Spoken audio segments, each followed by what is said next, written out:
زمونږ په کائنات کې د غونډه خطرناک ځای کوم دی؟ آیا دا بلیک هول دی یا یو غټه ستاره او یا یو غټه سیاره ده یا بل داسې څیز دی چې هغه زموږ سوچ نه هم ډېر زیات خطرناک؟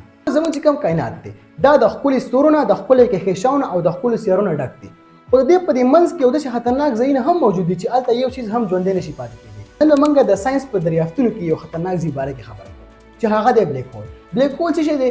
پوره بلیک هول په خلا کې داسې ځای دی که نه چې هلته د ګریویټي فورس او هغه قوت و چې هغه هر څیز ځان ته راښکي، دا ډېر زیات سیوا دی. نو چې هغې له کوم څیز هم خواله ورځي نو هغه ځان ته एकदम راښکي او دغه فورس دومره طاقتور دی چې دغې نه رڼا هم نشي بچ کېدی، رڼا ته هم بهر نشي وتلی، ځان ته یې راښکي. اوس سوچ وکړئ که تاسو فرض کړه د بلیک هول خوا ته نږدې لاړ شئ او ستاسو کوم جسم دی دا بلیک هول ځان ته ورو ورو راښکي، نو یو داسې سټیج به راشي چې ستا سر او خپې به بیل بیل راښکل شروع شي. نو ساینس دغې ته وایي سپیډیفیکیشن. هغه عمل دی چې کله ستا جسم څه کېږي راښکل شروع شي. د ایونټ هارزن د بلیک هول یو خطرناک باونډري ده.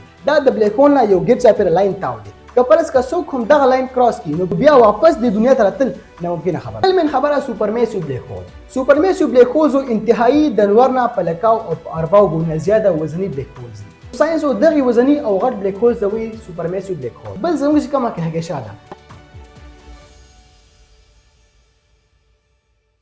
سګیټیرس ای بلیک هول زموږ د نور نه 40 لاکو ګونه څه دی وزني دي.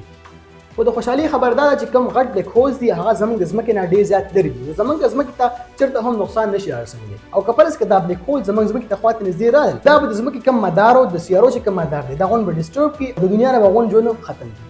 نو بلیک هول په غونډه دنیا کې یو خطرناک ځای دی. دا د سیارو مدار هم ودرولی شي، رڼا هم ځان ته راښکلی شي او هر څیز ځان ته راښکلی شي. آیا تاسو ته مخکې نه پته وه که نه وه؟ که پته درته نه وه نو کمنټ وکړئ او یس ولیکئ. وسلام.